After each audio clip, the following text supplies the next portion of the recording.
माँ आनंदित हुई, गदगद हुई, अद्भुत रूप परमात्मा का दर्शन किया। लोचनाभिराम लोकाभिराम प्रभु नीलवर्ण वाले परमात्मा प्रकट हुए, पर प्रकट विचित्र हुए। निज आयुध भुजचारी, आयुध युक्त हथियार समेत 4 हाथों वाले भगवान प्रकट हुए। बोलो भक्तवत्सल भगवान की। एक तो वृद्धि अंग वाला देखने से घबरा देता है, तो मैया के 4 हाथ वाले बेटे हुए।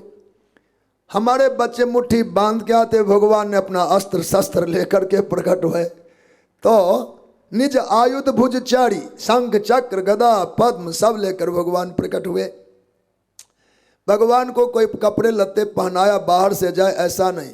भूषण बनमाला नयन विशाला शोभा सिंधु खरारी, बनमाला और बसन भूषण सबसे भगवान हमारे सज्जित आए हैं, सब सजे धजे आए हैं। शोभा के सिंधु हैं, पर हैं कौन? कहा खरारी। खरारी में और शोभा सिंधु में तालमेल कम है। खरारी क्यों कहा? खर का तो कोई नाम लेना देना नहीं, अवतारी के साथ खरारी का कहीं कोई तालमेल नहीं है। पर इन अवतार के छंद में ही बता दिया कि भगवान खर के अड़ी हैं, खर की खैर नहीं है। खर खर दूषण रावण कुंभकर्ण, इसलिए खरारी में सबको समेट लिया। तो भूषण बन माला नयन विशाला शोभा सिंधु खरारी। खरारी नाम बहुत बढ़िया नहीं है, पर भगवान का नाम खरारी रखा गया। शोभा के सिंधु भगवान खरारी हैं। तात्पर्य खर समेत खर वंश का दलन करने के लिए भगवान का अवतरण हुआ। खर के अरी मैया हाथ जोड़ लेती हैं, बेटा ये तो जुल्म किया तूने, ऐसे रूप रंग लेकर आए। कह दुई कर जोड़ी अस्तुत्योरी के विद करो अनंता। हे अनंत, हे जगदाधार, हे सर्वेश्वर, आपकी मैं स्तुति करती हूँ। मैं जान रही हूँ आप कौन हैं। आप माया और त्रिगुण से परे हैं। न आपको माया छू सकती, न सत्य रज तम ये गुण आपको छू सकते। ज्ञान का विषय आप हैं, बात सत्य है, पर ज्ञान भी आपको छू ले ये सामर्थ्य ज्ञान में भी नहीं है। ज्ञानातीत है आप, ज्ञान से भी अतीत है। और भगवत कृपा से वैसे तो सारी सृष्टि आपको ही मान देता है, पर आप अमाना है। सृष्टि भर के लोग आपको मान देते हैं, सारा मान मेरे गोविंद का, पर आप अमाना है। वेद पुराण ऐसा कहते हैं। आप करुणा के समुद्र हैं, सागर हैं, गुण के खजाना हैं, ऐसा ही वेद संत श्रुति गान करते हैं। इतने वैशिष्ट को धारण करने वाले परमात्मा सो मम उर लागी, सो मम हित लागी, जन अनुरागी भयो प्रकट श्रीकंता। कौशल्या हितकारी, सो मम हित लागी, माँ ने पुष्टि की।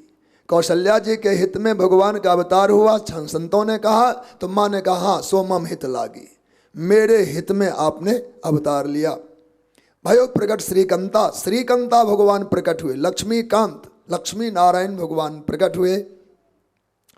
का ब्रह्मांड निकाया निर्मित माया, रोम रोम प्रतिवेद कहे। वेद भगवान कहते हैं कि आपके एक एक रोम में ब्रह्मांडों का निकाय है। निकाय माने होता है समूह। एक रोम में एक ब्रह्मांड भगवान के हो तब भी 3.5 करोड़ हो जाएगा। पर ब्रह्मांड निकाया कहा, निकाय माने समूह होता है। भगवान के एक एक रोम में ब्रह्मांडों के गुच्छे फल हैं। कभी गूलर का फल आपने देखा है? फल तो सभी फल थे, 2 4 5 फल गुच्छे वाले तो आम में भी होता है, पर गूलर के फल में एक गुच्छे में 100 से अधिक फल होते हैं। एक गुच्छा में सैकड़ों फल लटके होते हैं। तो ब्रह्मांड निकाया निर्मित माया, रोम रोम प्रतिवेद कहे। आपके एक एक रोम में ब्रह्मांडों का निकाय है। इसी बात को लक्ष्मण जी पुष्ट करते हैं, रोम रोम प्रतिलागे कोटि कोटि ब्रह्मांड। माँ कौशल्या भी समर्थन करती है। तो कोटि कोटि ब्रह्मांड, एक प्रति माने एक में, प्रत्येक प्रत्येक प्रत्येक प्रत्येक रोम में भगवान के करोड़ों करोड़ों करोड़ों ब्रह्मांड फले फूले हुए हैं। वो भगवान है। इतना वैभव वाले परमात्मा सो ममुरवासी, वो मेरे हृदय में बस गए, मेरे गर्भ में समा गए।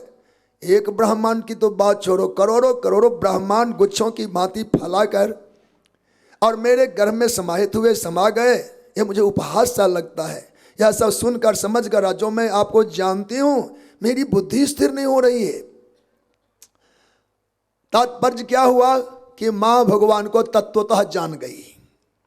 मां भगवान के वैशिष्ट को, उनके ईश्वरीय लक्षण को जान गई। तो भगवान ने इस ज्ञान को हरण किया। कहा नहीं नहीं, हम बेटे तुम मां बनी हो तो इस संबंध में ज्ञान की जरूरत नहीं है। इतनी ज्ञानी हो जाओगी तो हम लाल नहीं बन सकते, पालने नहीं झूल सकते, तू झूला नहीं सकती। ज्ञानी व्यक्ति प्रेम नहीं कर सकता, ज्ञानी में प्रेम उभर नहीं पाता है, वो रसमय नहीं हो सकते। ज्ञान अलग पक्ष है, जो तत्व का ज्ञान हो सकता है, रस नहीं बरसा सकता। इसलिए आपको समझ लेने के बाद अब मां भगवान को तत्वतः जान चुकी, इसलिए वो वात्सल्य नहीं उमड़ रहा है, भावुकता नहीं आ रही है। मां भावुक होकर लाल को गोद में नहीं ले रही है। तो भगवान को लगा यह ज्ञान अभी ठीक नहीं है, अभी तो हम अवतरित हुए। उपजा जब ज्ञाना तो प्रभु मुस्काना। माँ को ज्ञान आया, भगवान ने मुस्कुराया, क्योंकि उनको आगे चरित्र करना है। अब माँ आज ही भगवान हमको सिद्ध करने जा रही है। तो भगवान ने अपनी कथा सुनाई। कौन सी कथा? अवतार का प्रयोजन। हम आए क्यों हैं माँ, यह सब तू पहले जान ले। तू एक जानकार रहेगी, ठीक है, समय समय पर हमको संभाल सकोगी, और हम कुछ भी करेंगे तो उसमें तुम अनमने ना होएगी, तुम संभल जाओगे, समझ जाओगे, और हर एक लीला में तुम धीरजवती बनी रहोगी।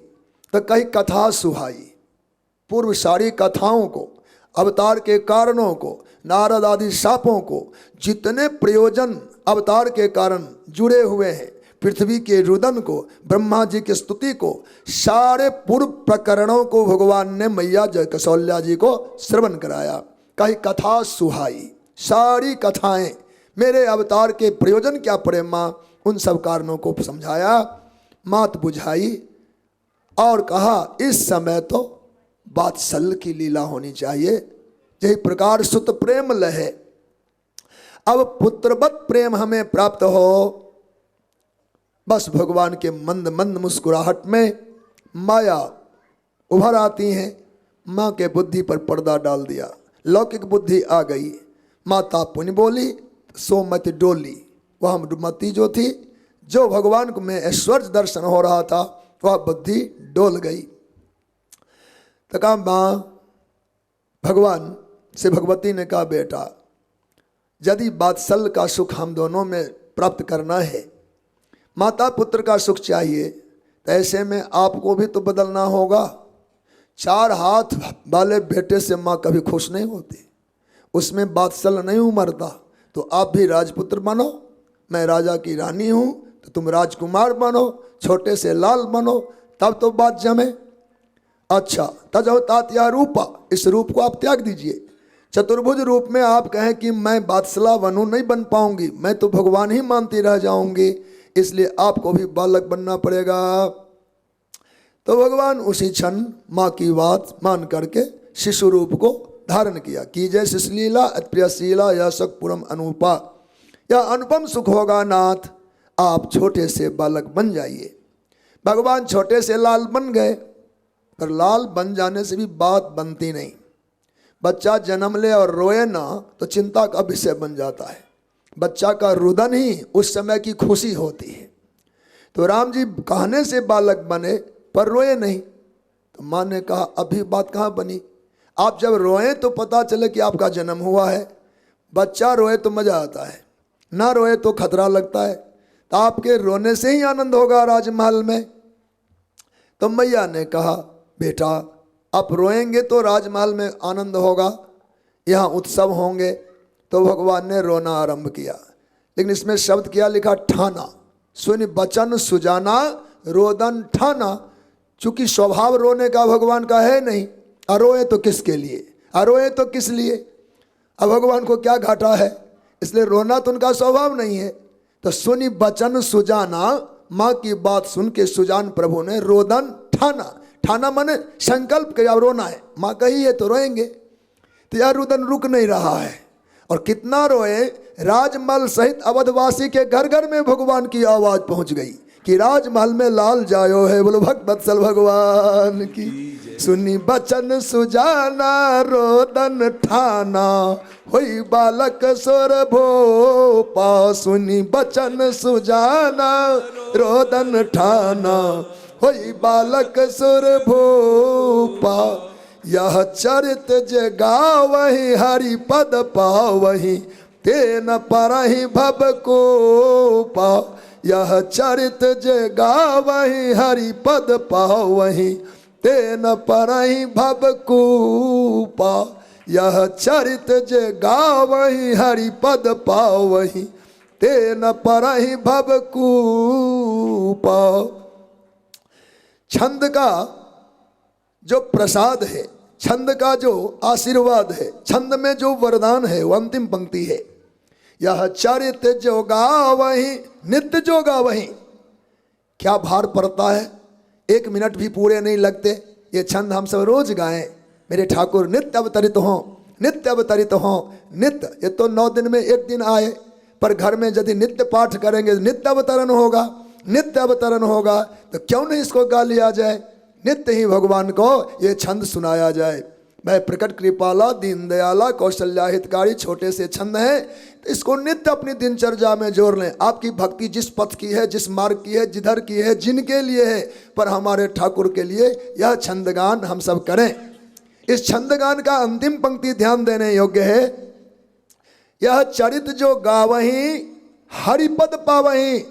नित्य गान करने वाला साधक हरिपद पाले, हरिपद में कहीं बाधा नहीं है। और तेन परई भवकूपा, वह जीव भवकूप में नहीं पड़ता। भव को कूप कहा, भव नाम संसार का। संसार के 3 नाम हैं। पहला नाम है सागर, दूसरा नाम है सरिता, और तीसरा नाम है कूप। हम कहते भव सागर में जीव पड़ा है, भव सरिता, और तीसरा नाम है भवकूप। तीनों में अंतर है। एक ही वस्तु का, एक ही प्रकृति के 3 नाम, पर तीनों नाम में फासले हैं, अंतर है।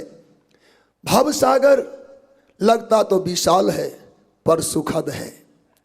भव सरिता लगता तो मध्यम है, वो सरिता छोटी होती है, समुद्र के हिस्से से कम है, वह भी उतना दुखद नहीं है। पर जो जीव भवकूप में पड़ जाता है, उसका तरण बहुत कठिन होता है, उसका जीवन बहुत कठिन होता है। अर्थात संसार में तो हम सभी जीव हैं, पर तीनों के स्तर अलग अलग हैं। कोई भवसागर में है, कोई भवसरिता में है, और कोई भवकूप में है। समुद्र वाले को कुछ ना दिखे तो भी एक समुद्र तो दिखता है कि बहुत व्यापक में हम रह रहे हैं। सरते वाला को 2 किनारा तो दिखता है कम से कम, पर कूप वाले को दुनिया की कोई वस्तु नहीं दिखता। कूप वाला जो जीव है, कूपाकाश मात्र देखता है, उसके अगल बगल कुछ भी नहीं होते। संसार में भी जीवन का स्तर उत्तम मध्यम नीच है। उनमें संसार में जीने वाले जीवों की दशा भिन्न भिन्न, तो उसमें कूप वाली अवस्था सबसे निंदित अवस्था है। वह जीव घोर संकट में होता है। कहा संसार सागर वाले की बात नहीं करते, सरिता वाले की हम बात नहीं करते। कठिन से कठिन जीवन यापन जिन जीव का इस संसार में है, जिसके लिए संसार में कोई सहारा और कोई दिशा नहीं है, वो कूप मंडूप की भांति केवल कूप के आकाश का ही दर्शन कर पाता है, बाकी उनके लिए कुछ भी नहीं है। ऐसा निराधार जीव भी कहीं छंद का गान करे तो तेने पड़े भवकूपा, तेन पड़े भवकूपा। उसे संसार में फिर से आने की आवश्यकता नहीं होगी। यह चरित जगह वही। हित शब्द का 2 बार हमने वर्णन कर लिया है। माता कौशल्या के लिए कहा भगवान कौशल्या हितकारी, यह तो संत जी ने कहा। चाहे भोलेनाथ कहे हो, चाहे जागवल्क ऋषि कहे हो, चाहे तुलसी बाबा कहे हो, चाहे गरुड़ जी भुसुंडी जी कहे हो, तो यह कौशल्या हितकारी भगवान अवतरित हुए। माता ने समर्थन किया, हाँ मेरे भगवान मेरे लिए आए, तो सो मम हित लागी, सो मम हित लागी। अब तीसरा हित का जो संबंध है वह दोहा में है। विप्रधेन सुर संत हित, लिन्न मनुज अवतार, निज इच्छा निर्मित तनु माया गुण गोपार। भगवान का अवतरण किसके लिए हुआ? माँ कौशल्या के लिए। माँ ने पुष्टि भी की, ममहित लागी। तो दोहा में और छंद में इतना अंतर क्यों हो गया? छंदों में तो कौशल्या हित लागी, कौशल्या हितकारी, माँ ने कहा ममहित लागी, और दोहा में कहते हैं विप्रधेनु सुर संत हित।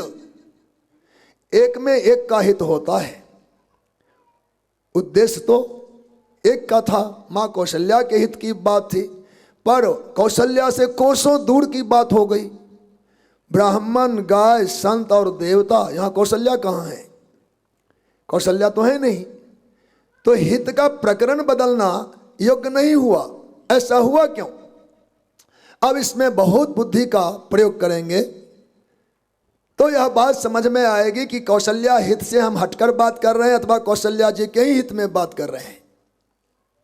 बहुत बुद्धि विवेक से इस प्रकरण का चिंतन हो, तब यह बात ध्यान में आवे कि हम कौशल्या हित की ही बात करने जा रहे हैं अथवा यह हित और कहीं चला गया। कौशल्या हितकारी भगवान आज विप्रधेन सुर संत हित लिन्न मनुज अवतार।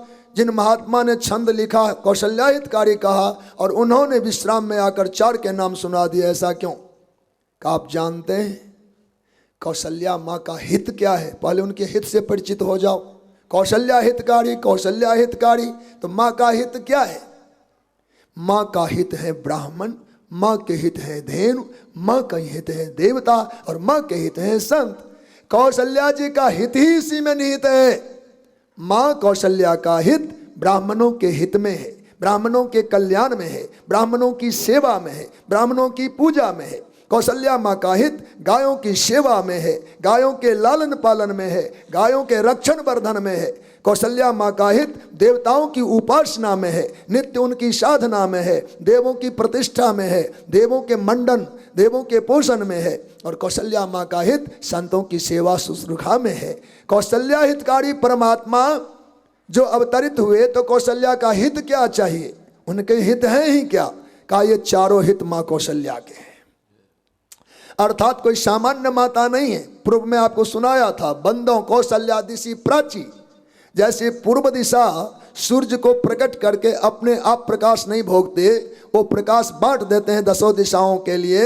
वैसे कौशल्या माँ जब कभी मनोती भी हित की करेगी, वह हित केवल देह और घर के निमित्त नहीं हो करके वह देश व्यापी उनका हित होगा, जिसमें साधु, गाय, ब्राह्मण, संत और देवता होंगे।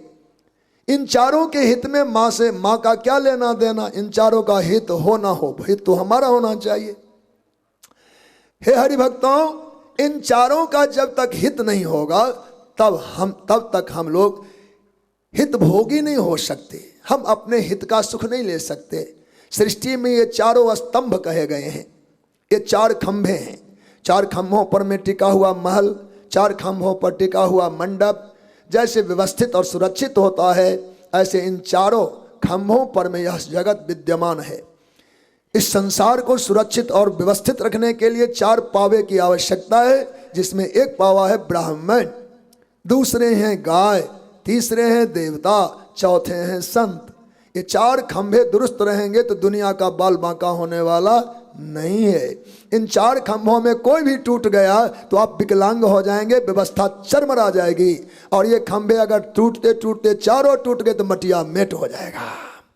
इसलिए कौशल्या हितकारी परमात्मा आए तो विप्रधेन सुर संत हित माँ कौशल्या का ही है। माँ जानती है कि ब्राह्मण के हित में ही हमारा निहित है, गाय के हित में ही हमारा हित निहित है, देवों के हित में ही हमारा हित निहित है, संतों के हित में ही हमारा हित निहित है।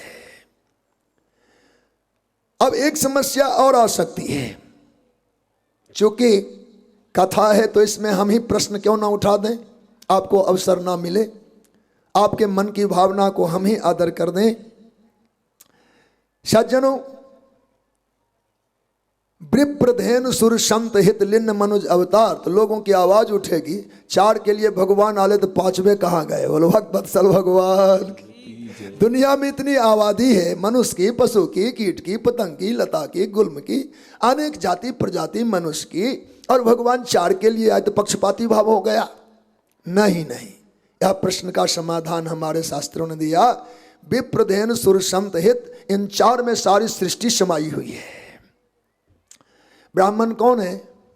वर्णा नाम ब्राह्मणो गुरु। गुरु माने क्या होता है? श्रेष्ठ। गुरु माने कौन होता है? श्रेष्ठ। और श्रेष्ठ शब्द को आप अपच न माने, श्रेष्ठ शब्द को हम लोग अपच न माने। मेरे परिवार में मेरे माता पिता श्रेष्ठ हैं, तो इसमें हमें कौन सा दुख हो रहा है? मेरे परिवार में मेरे माता पिता श्रेष्ठ हैं, इसमें कोई अपच बात तो नहीं है, वो श्रेष्ठ हैं ही। गुरुकुल में गुरु जी श्रेष्ठ हैं, इस बात में कोई अपच नहीं है।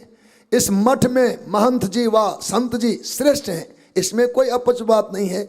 ऐसे सृष्टि में मानव समुदाय में ब्राह्मण श्रेष्ठ है, वो गुरु माने श्रेष्ठ है, इस बात को अपच नहीं मानना चाहिए। इसके वैज्ञानिक भाषण होना चाहिए, शास्त्र के मंत्रों का प्रकाशन सही होना चाहिए, बात समझ में आ जाएगी। भेद का तो कोई विषय ही नहीं हमारे शास्त्रों में है। तो विप्र माने मुखिया।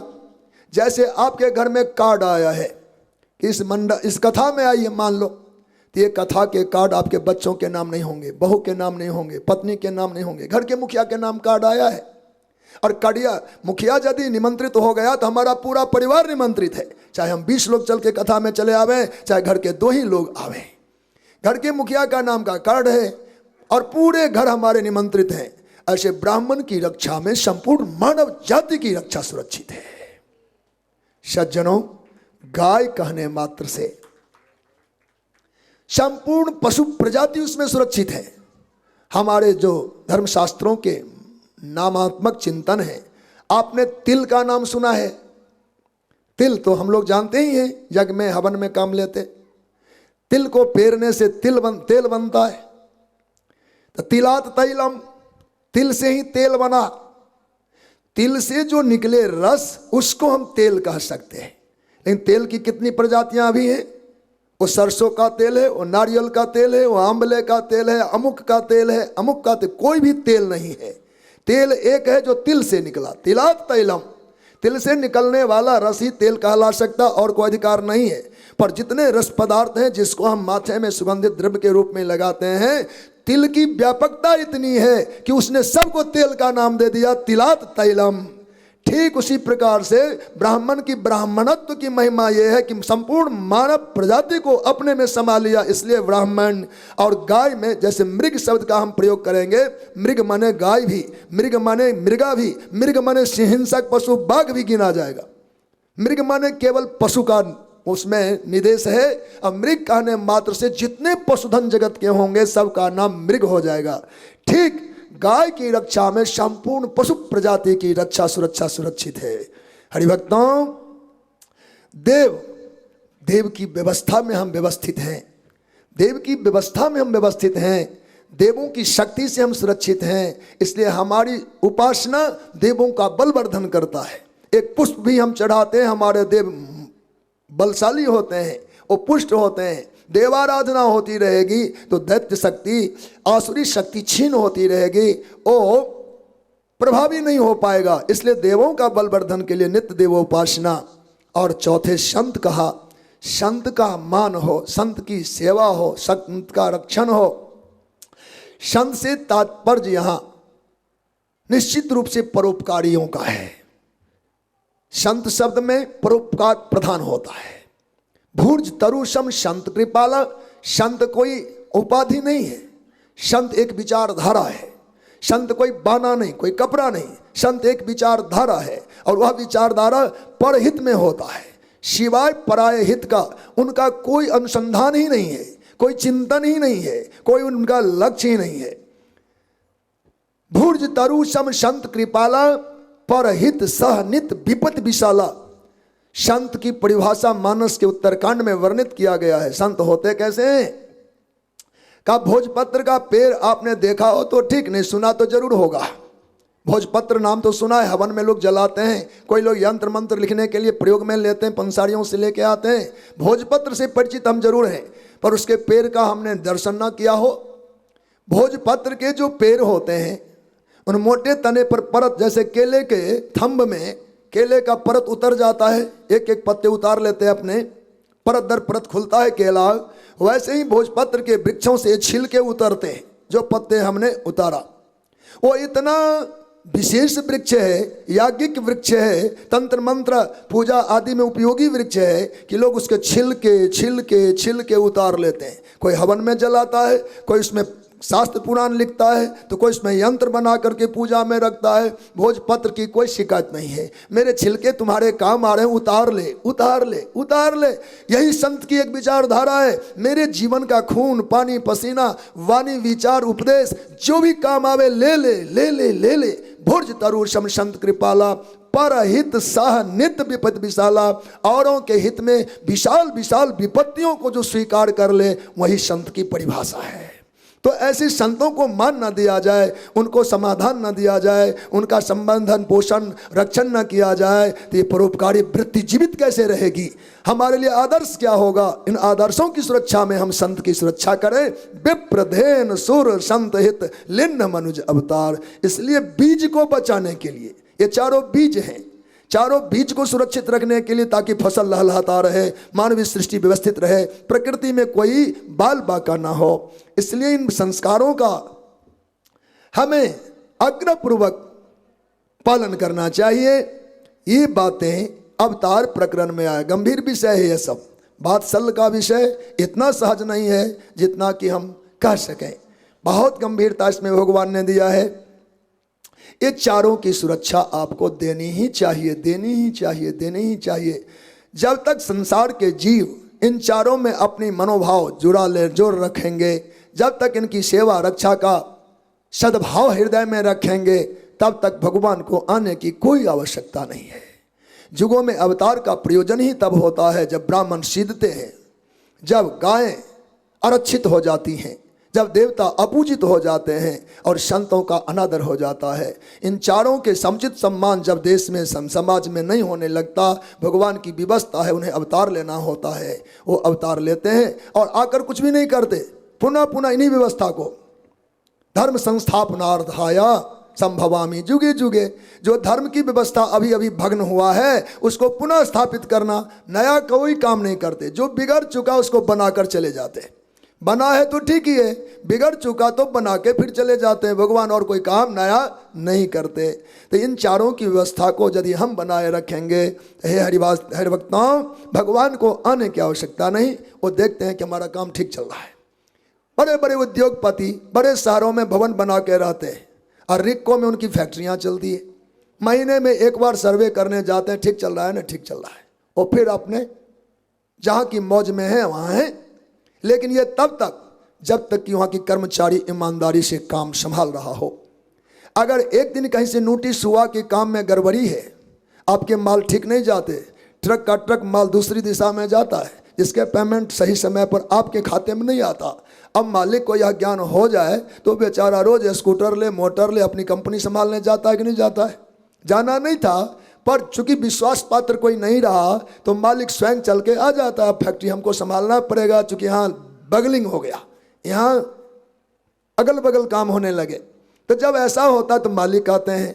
ऐसे परमात्मा की फैक्ट्री जो संसार की सुव्यवस्था है, इन सब की सेवा शुश्रूषा ठीक चल रहा है, हम लोगों के माध्यम से भगवान नहीं आते। जिस दिन हमने गड़बड़ी कर दी तो भूल जाओ कि आप बिगाड़ देंगे, आप बुरा देंगे, आप नुकसान करेंगे, सामर्थ्य मानव की नहीं है। तो मालिक स्वयं उतर के आएगा और अपनी फैक्ट्री संभाल लेगा। बोलो भक्त वत्सल भगवान की सीताराम जय सीताराम, सीताराम जय सीताराम, सीताराम जय सीताराम, सीताराम जय सीताराम, सीताराम जय सीताराम, सीताराम जय सीताराम, सीताराम जय सीताराम, सीताराम जय सीताराम, सीताराम जय सीताराम जय सीताराम, सीताराम जय सीताराम, सीताराम जय सीताराम, सीताराम सीताराम जय सीताराम, सीताराम सीताराम जय सीताराम सीताराम जय सीताराम सीताराम जय सीताराम